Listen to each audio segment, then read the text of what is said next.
മഹിളാ സമാജം എന്റെ വീടിന്റെ തൊട്ടു മുമ്പിലാ. ഞാൻ അങ്ങോട്ട് നോക്കാറില്ല.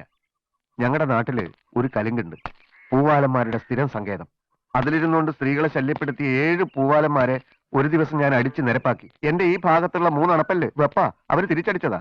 കുട്ടി കുളി കഴിഞ്ഞ് വരൂന്ന് അറിഞ്ഞിരുന്നെങ്കിൽ ഞാൻ മുറി കയറില്ലായിരുന്നു. ടേപ്പ് റെക്കോർഡറിൽ പാട്ട് കേട്ടു, കേറിപ്പോയി. പക്ഷേ കുട്ടിയുടെ പേടിച്ച മുഖം അല്ലാതെ വേറൊന്നും ഞാൻ കണ്ടിട്ടില്ല.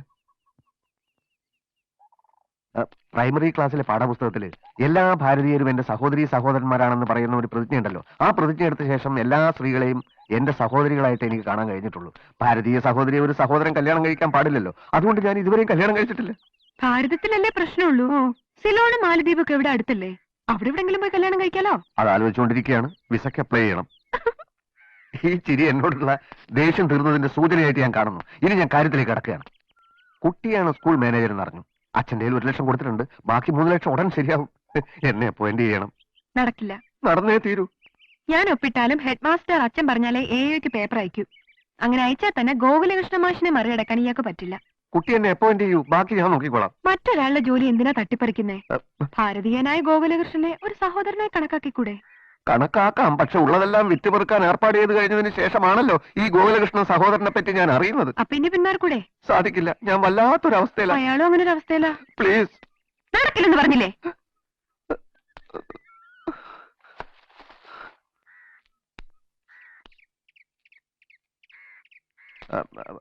കുറച്ച് വെള്ളം. ഇയാള് പോയില്ലേ? വെള്ളം കുടിച്ചിട്ട് പോയിക്കോളാം. ജോലി കിട്ടാൻ വെള്ളം കുറെ കുടിക്കും. ഉമ്മറത്തെ എന്തിരിക്കെ? മഹിളാ സമാജത്തിലോട്ട് നോക്കാത്ത ആൾ അടുക്കളയിൽ ഒളിഞ്ഞു നോക്കുന്നോ? സോറി.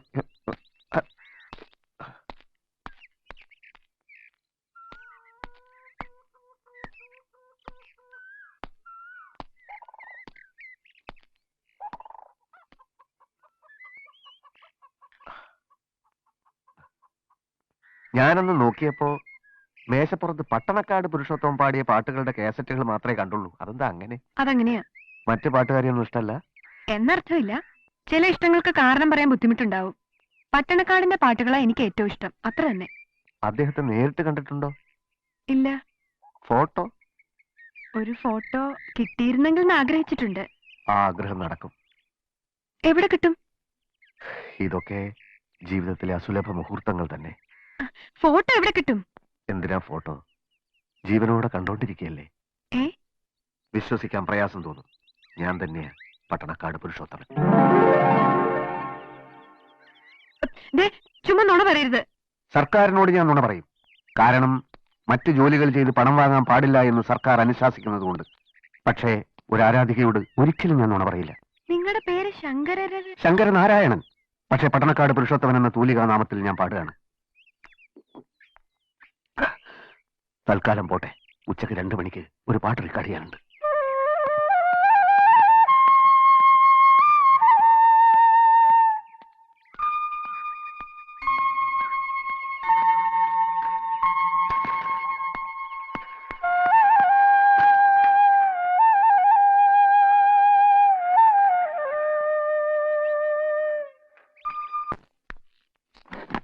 നിങ്ങളെ അപ്പോയിന്റ് ചെയ്ത പേപ്പറോട് വരട്ടെ. ബാക്കി കാര്യങ്ങൾ അപ്പൊ ആലോചിക്കാം. മാനേജര് മറ്റാരെയും അപ്പോയിന്റ് ചെയ്യാൻ പോകുന്നു എന്നൊരു... അതിനിപ്പോ എനിക്ക് എന്ത് ചെയ്യാൻ പറ്റും? AEയുടെ ജോലി എന്ന് പറയുന്ന പേപ്പർ വരുമ്പോ അപ്രൂവ് ചെയ്യണോ വേണ്ടതെന്ന് തീരുമാനിക്കലാണ്. അതവിടെ നിൽക്കട്ടെ. പെൺകുട്ടികളോടൊക്കെ മാന്യമായിട്ട് പെരുമാറാൻ ശീലിച്ചിട്ടില്ലല്ലേ? അത് പിന്നെ സാറിന്റെ മകള് പറഞ്ഞല്ലേ. നേര് പറഞ്ഞ കുട്ടി തെറ്റിദ്ധരിച്ച. ഞാൻ എന്റെ ഒരു ഫ്രണ്ടിനെ തമാശക്ക് സ്റ്റുപ്പിഡെന്ന് വിളിച്ചപ്പോ സാറിന്റെ മകള് വിചാരിച്ചു അവളെ വിളിച്ചാണെന്നല്ലേ? അതെ. സാറും മാനേജറെ ഒന്ന് വിളിച്ച് സംസാരിച്ചാൽ എനിക്ക് ക്ലെയിം ഉള്ളത് കൊണ്ട് മറ്റാരെ അപ്പോയിന്റ് ചെയ്തെന്ന് പറഞ്ഞാൽ എനിക്ക് ആ പോസ്റ്റ് കിട്ടും. കിട്ടിയാൽ ഞാനും എന്റെ കുടുംബവും രക്ഷപ്പെടും സാർ. മറ്റാരും രക്ഷപ്പെടില്ലല്ലോ. അതവിടെ നിൽക്കട്ടെ. സ്റ്റുപ്പിഡെന്ന് വിളിച്ച ഫ്രണ്ടിനെ ആയിരുന്നു. പക്ഷെ ഓട്ടോറിക്ഷയിൽ കൈക്ക് പിടിച്ച് വലിച്ച് താഴെ ഇറക്കാൻ നോക്കിയത് ആരെയായിരുന്നു? പറയൂ മാഷേ. സാറിനെ കാണാനുള്ള തിടുക്കത്തിൽ... തിടുക്കം വന്ന പെൺകുട്ടികളുടെ കൈ കയറി പിടിക്കുമല്ലേ? അതിന് ഞാൻ സോറി പറഞ്ഞിരുന്നു. ആണാ? എങ്കിൽ ഞാൻ നിങ്ങളുടെ കരണക്കുറ്റി നോക്കൊന്ന് പൊട്ടിക്കട്ടെ. പിന്നീട് സോറി പറഞ്ഞാൽ മതിയല്ലോ.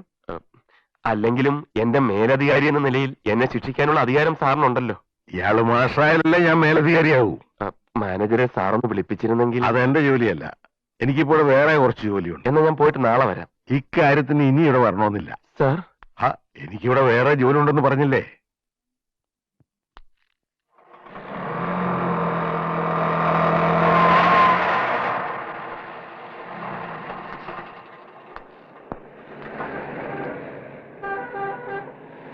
നാലര ആയില്ലേ? ആയി.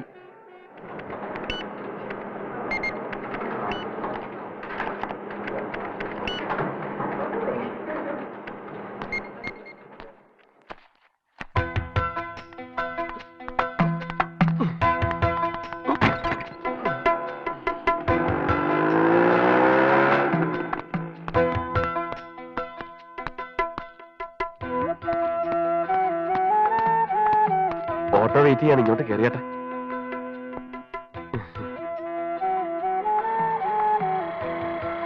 Auto auto. ഇത് കുട്ടിക്ക് കയറി പോകാൻ വേണ്ടി ഞാൻ പിടിച്ചതാ. പൈസയും കൊടുത്തിട്ടുണ്ട്. എനിക്കാണെങ്കിൽ വൈകുന്നേരം പ്രത്യേകിച്ച് ഒരു ജോലിയില്ല. അതുകൊണ്ട് എല്ലാ ദിവസവും ഒരു ഓട്ടോ പിടിച്ച് ഇവിടെ കാത്തിരിക്കാൻ ഒരു ബുദ്ധിമുട്ടും ഇല്ല. ഇനി ഞാനൊരു സത്യം തുറന്നു പറയട്ടെ. അന്ന് ഞാൻ സ്റ്റുപ്പിഡെന്ന് വിളിച്ചത് കുട്ടിയല്ലായിരുന്നു, ഓട്ടോ ഡ്രൈവറെ ആയിരുന്നു. അല്ല, അത് കയറരുത്. അല്ല, കുട്ടിക്ക് വേണ്ടി പിടിച്ച. ഹലോ, ലൈനടിയാണ് അല്ല സാറേ? ലൈനടി തന്റെ പോടോ.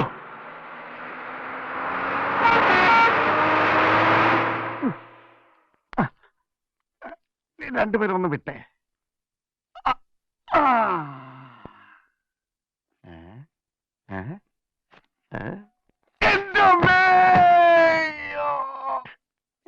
പിടിക്കട്ടെ കഴുതാണ്. വിടാനല്ലേ മുതലാളി പറഞ്ഞുള്ളൂ, പിടിക്കാൻ പറഞ്ഞില്ലല്ലോ. എന്നെ എഴുന്നേൽപ്പിക്കണ.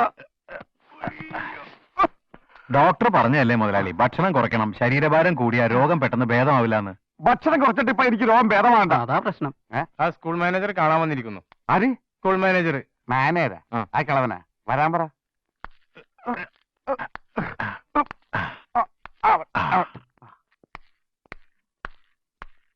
എന്റെ 4 ലക്ഷം താനാ വെള്ളത്തിലാക്കിയത്. മത്സം മാഷ് പിരിഞ്ഞു, വേഗം വന്ന് ജോലി കയറിക്കോളാൻ ആ എരപ്പാളി മാഷിന് കത്തെഴുതാൻ തന്നോട് ആരോടോ പറഞ്ഞത്? താൻ കൊടുക്കണോ അവന് ജോലി? എന്നിട്ട് എന്റെ 4 ലക്ഷം താൻ എനിക്കിതാ. നിർത്തണേ. ഇനി താൻ മിണ്ടിയാലേ എന്റെ ജോലിക്കാര് തന്നെ വാഴക്കാരിയുടെ പോലെ അറിഞ്ഞിടും. ഞാൻ ആരാണെന്നാ താൻ വിചാരിച്ചേ? തന്റെ വീട്ടുവേലക്കാരനോ? തന്റെ പേര് വെച്ച് ഞാൻ അവന് കത്തെഴുതി. എന്റെ ഒരു കാല് കളഞ്ഞവന്റെ 2 കാല് കളയാം. ഞാനിങ്ങനെ ജീവിച്ചിരിക്കുന്നവന് അതിനു വേണ്ടിയാ. എന്തായാലും മാത്തുക്കുട്ടി അവന്റെ കാലൊടിക്കാൻ പോയി എന്റെ കാലൊടുക്കി. 19,000 രൂപ ചിലവായി. അനുഭവിച്ച വേദനയും പേരാ. ആ എന്നോട് തട്ടിക്കായിരുന്നു. മാത്തുക്കുട്ടി, അതിന്റെ പേര് ഞാൻ അനുഭവിച്ച വേറെ മര്യാദയ്ക്ക് പറഞ്ഞാൽ എനിക്ക് മനസ്സിലാവും. നായരെ, വിവരങ്ങളൊക്കെ ഞാൻ അറിയുന്നുണ്ട്. എന്റെ ശരീരം ഒന്ന് ശരിയായിട്ട് ഞാൻ ഒരിറക്കമുണ്ട്. എനിക്ക് ജോലി വേണ്ടേന്ന് പറഞ്ഞവൻ ഈ നാട്ടിൽ നിന്ന് ഓടിപ്പോയില്ലെങ്കിൽ എന്നെ മാത്തുക്കുട്ടിന്നല്ല മാത്തു പട്ടിയെന്ന് വിളിച്ചോ. അവനാണ് നമ്മുടെ രണ്ടുപേരുടെയും ശത്രു. അപ്പൊ നമ്മൾ എന്താ വേണ്ടത്? അല്ല, ഒറ്റക്കെട്ടായി നിൽക്കണം.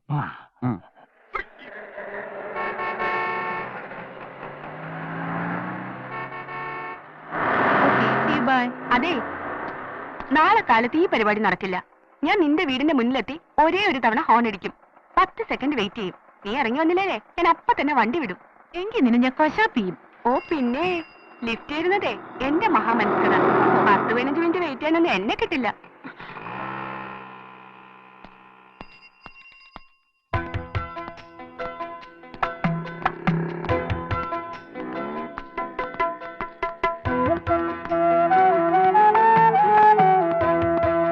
ഞാൻ കാണിച്ചത് മര്യാദകൾ തന്നെ, സമ്മതിക്കുന്നു. ഓട്ടോയിൽ നിന്ന് കൈപിടിച്ചിറക്കാൻ നോക്കിയത് തെറ്റ്, സ്റ്റുപ്പിഡെന്ന് വിളിച്ചതും തെറ്റ്. പക്ഷേ ഈ വക നിസ്സാര കാര്യങ്ങളൊക്കെ അച്ഛനോട് എന്ന് വിളമ്പിയതാണ് ഏറ്റവും വലിയ തെറ്റ്. ഇയാൾ എന്നെ തെറ്റും ശരിയും പഠിപ്പിക്കാൻ ഇറങ്ങിയിരിക്കുകയാണോ? ഒരു തെറ്റ് തിരുത്തേണ്ടത് മറ്റൊരു തെറ്റ് ചെയ്തിട്ടല്ല. ഇയാളെ തിരുത്താൻ ഞാൻ നിങ്ങളുടെ ആരാണ് മിസ്റ്റർ? എന്റെ അച്ഛനോട് എനിക്ക് ഇഷ്ടമുള്ളത് ഞാൻ പറയും. പറഞ്ഞോളൂ. പക്ഷേ ഒരു ശരാശരി ഇന്ത്യക്കാരന്റെ ഏറ്റവും വലിയ സ്വപ്നമാണ് ഒരു ജോലി കിട്ടുക എന്നുള്ളത്. അതിന്റെ കടക്കലാണ് കുട്ടി കത്തിവെച്ചത്. ഇയാൾ ശരാശരിയിൽ എത്രയോ താഴെയുള്ള ഇന്ത്യക്കാരനാണെന്ന് തെളിയിച്ചതല്ലേ? Please stop it.